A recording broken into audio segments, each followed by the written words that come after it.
So now that was the mechanical properties. Now let's talk about the electrical properties of nano-engineered materials. And of course, we're living in the silicon age. So I talked about the Bronze Age, the Iron Age, and some people now describe this as the Silicon Age, which is a pretty reasonable thing, actually, because most of our IT is based on semiconducting silicon. And this is a picture of the Bardeen, Bratton, and Shockley that won the Nobel Prize for the development of the transistor, discovery of the point contact transistor in 1947. And I had the pleasure of working at Bell Laboratories. This actually, my office was not far from the place where they did this measurement. And I'm not going to talk much about how these things function, but a semiconductor interesting aspect is that it's a material that's neither a conductor nor an insulator. Electrons, you can actually control its conductivity and make it a better conductor. You can choose which kind of carrier, whether it's a positive or a negative carrier, and that allows you to make devices like switches. This is a simple example, a picture of the basic transistor that is the origin of my iPhone. All of the stuff that the iPhone does is basically using these kind of MOSFETs, as they're called. And they're made very, very small nowadays. So the smallest feature on this MOSFET today, say with an Intel chip, is 22 nanometers, which is pretty small. How much your fingernail grows in 22 seconds. Why do we make it so small? There's several things. First of all, the smaller they are, the more you can put on a chip, the more power you can fit on a chip. Secondly, the smaller they are, the closer they are together, and the faster they can communicate with each other. The speed also goes up.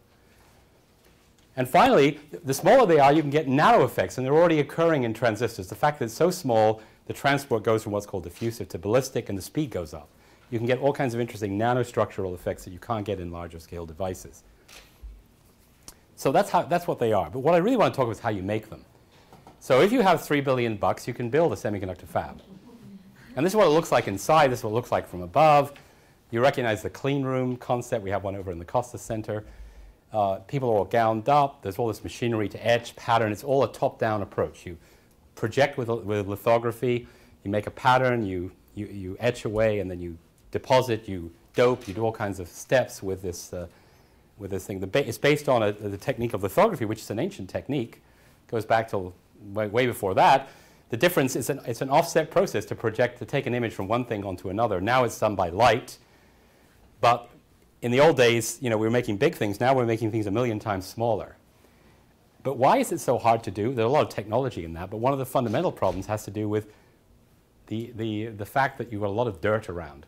And so you're fighting a losing battle. There's your memory. There's your single chip. That's kind of a real example from an electron microscope of what I show in a drawing. This is a microbe with an optical microscope. This is magnified. This is magnified much more. The difference in size between the microbe and your chip is the same as between the prudential center and your finger.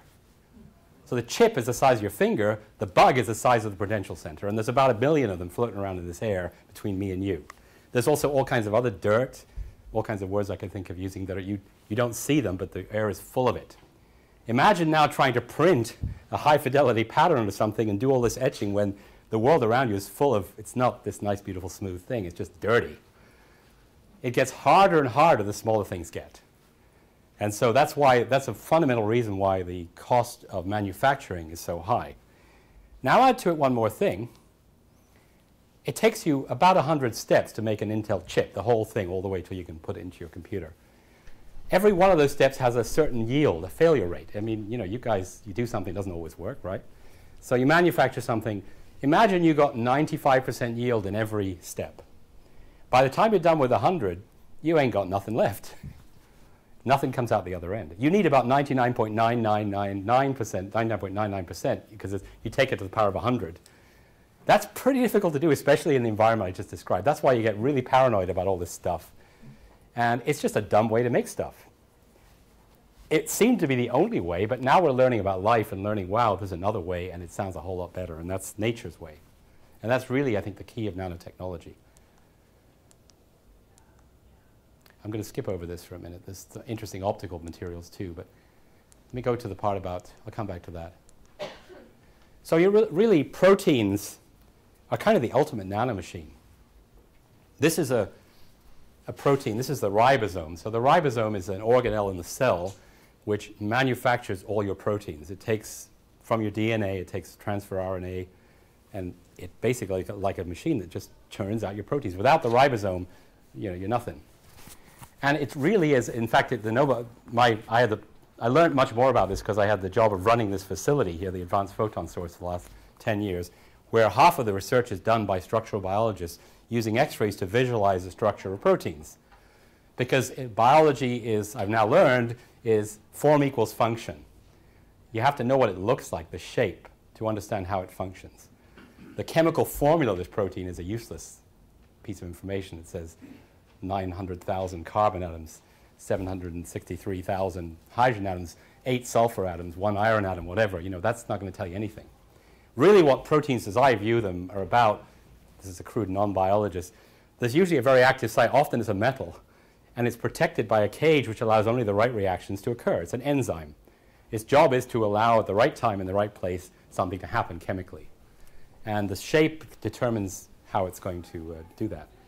So think about it. You eat all this stuff. I drink my coffee full of garbage, breathe in all this stuff, and yet I manufacture with incredible fidelity on a constant basis these proteins. Otherwise, if I don't, I get cancer and all those other terrible diseases. They are basically manufacturing errors in a sense. So we have a whole better process from the bottom up to take smaller molecules and assemble them into proteins than we have in our silicon industry in making small things from the top down. This is what nanotechnology is about. It's about using nature's approach, ultimately, to assemble things from the bottom up. The value would be we'd also learn how to do useful things on the scale of living things and help with health and so on. But also, we could make machines that are better than what we can make today. So, a good example of one of the nano manufacturing tools that nature uses, which is just awesome, is protein folding. So protein folding is not like origami. So there's origami. This is top down. This is the same old, humans are good at this stuff. We take bits of paper and fold them and assemble something. Protein folding works another way. You take, basically, when the ribosome manufactures a protein, it comes out as a long chain. And somehow it self-assembles. You shake it, because it's being shaken around in nature because of temperature, and somehow it assembles itself without any additional help from the outside, except some maybe triggers, into the protein of the shape of the protein you want. So imagine, instead of origami, imagine I took a piece of paper and shook it long enough, and suddenly, there it is, it's folded. That's a whole different thing. That's incredible.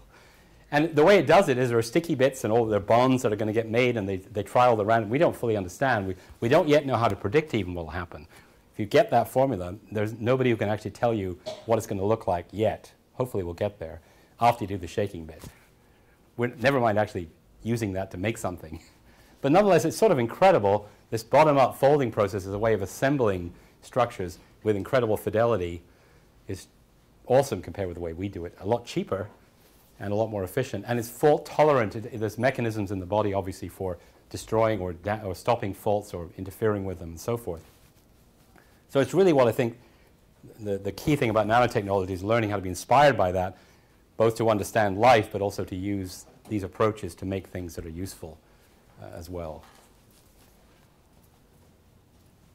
So let me go back to the things I missed out.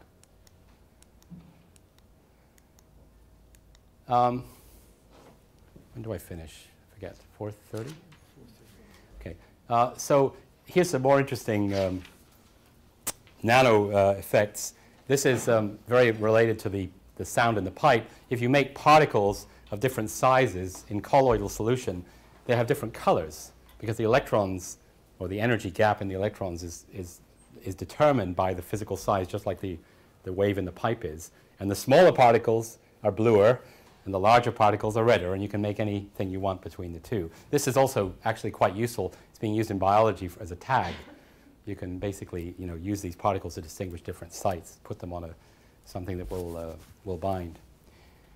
This effect, by the way, again, was known but not understood even ancient times. Some of the colors in stained glass, not all of them, but some of them come about due to the finite size nanoparticle quantum effect. And so there's a famous thing called the Lycurgus cup, for example, which is an example of this that's in the Met.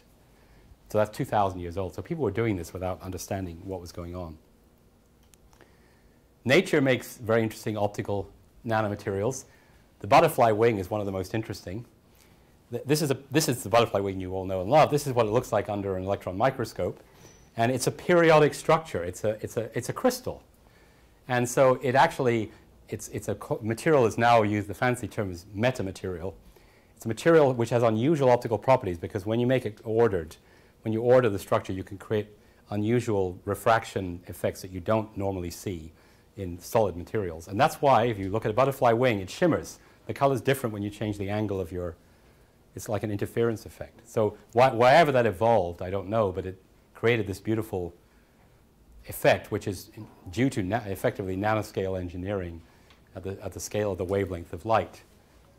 Other materials that are natural, that are not living, are also, the opal is a lattice of silicon dioxide particles that naturally forms and has, again, these same properties. When you look at it, kind of shimmers in color from different directions. One of the very interesting, now people have been thinking a lot about these metamaterials. You can, by creating these artificial lattices of material on a scale smaller than the wavelength, you can actually make materials with negative refractive indexes. So think of the fisherman in Minnesota. The fish is down there. He sees a fish. He knows the fish is actually being distorted by light, always bent towards him, so he goes over there. Well, you can have materials that have the reverse effect, materials which bend light away with negative refractive index. You can have negative permeability. And this allows you to do some really kinky things, among which is the idea of cloaking. So this is actually theoretically possible, and people have demonstrated very simple. You could basically create something that takes light and has it come out the other end as though nothing was in the middle. So it basically inverts the phase of the light. And this would be the equivalent of the old the science fiction idea of an invisibility cloak, such as the famous ring from Lord of the Rings. So this is actually feasible. And people are doing this with things like microwaves, but they haven't found ways to do it with optics. Of course, the microwave stuff is interesting in radar, for hiding aircraft and things like that. So there are many, many places where nanotechnology can have relevance to the energy problem, and I just have one slide about this. I mentioned in my talk solar cells. That's one I'm personally interested in. There's, the solar energy basically is abundant enough that it provides us with all the renewable energy we need. We just don't have cheap enough ways to capture it. The total amount of solar collection in the United States, does anyone know what fraction of energy comes from solar energy, or could guess? What? Yeah, he said 1%, it's 0.1%. So, but good, I mean, it's tiny. We got an awfully long way to go to get to the point where, and a large part of that is having cheap, efficient manufacturing of solar cells. Some of the materials we use today, we don't have enough of them. The materials, like tellurium and selenium, we don't have those materials to scale them up to make what we need to do. So one idea is organic photovoltaics, plastic solar cells, and again, they're nano-engineered. The mobility is so low, you have to sort of mix the N and the P type together on a nanoscale and engineer the properties to get sufficient absorption and transport, et cetera, et cetera. So nanotechnology is playing a big role there. Lighting is another. This is a classic example of energy efficiency. For every 100 units you put into a power plant, 2 units come out in the form of light. 98 go wasted. And if you follow that little trail, the worst part is the very light bulb itself, of which 34 out of 36 are wasted. So it's very inefficient. Incandescent lighting is incredibly inefficient. So there are solutions to this, and there are very elegant solutions using semiconductor lighting. Again, nanotechnology plays a role there also, getting all the spectrum of colors, but these ultimately could be close to way above 50% efficient, and that could save a significant amount of energy. But a lot of research is needed to get to that place. So I mentioned also my title, Chocolate and Sweet. I didn't say chocolate, did I? I said sweet, but chocolate was what I was thinking. And the point is that actually food science, food engineering, is a kind of nanotechnology. It's actually surprisingly sophisticated.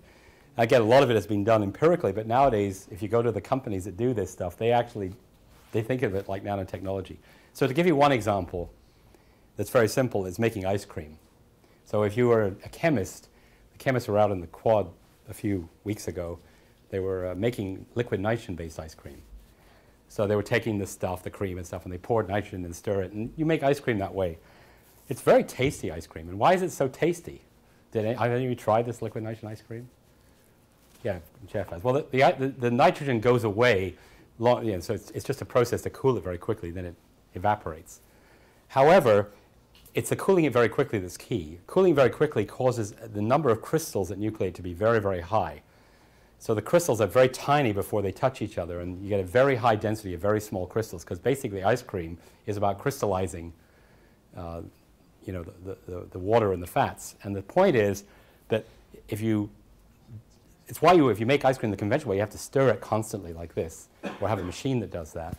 Because if you don't, you'll get big crystals, and you put it in your mouth, and you bite it, and you'll crack your teeth. So if you make tiny crystals, you get the nicest taste. And they're actually on the nanoscale. And liquid nitrogen does that because it cools so quickly. It's an awfully expensive way to make ice cream.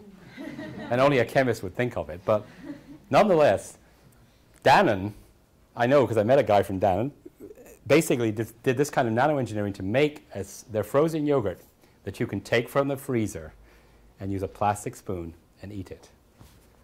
And that was their goal, and they made it using food technology, nanotechnology, better science, better life through. I'm not sure it's good for you or not, but nonetheless, I'm not sure what they put into it, but they basically controlled the crystallization and the stability of the crystals in there. So that's nanotechnology. Chocolate, you know, a large part of the taste of chocolate is to do with the crystallization of fat.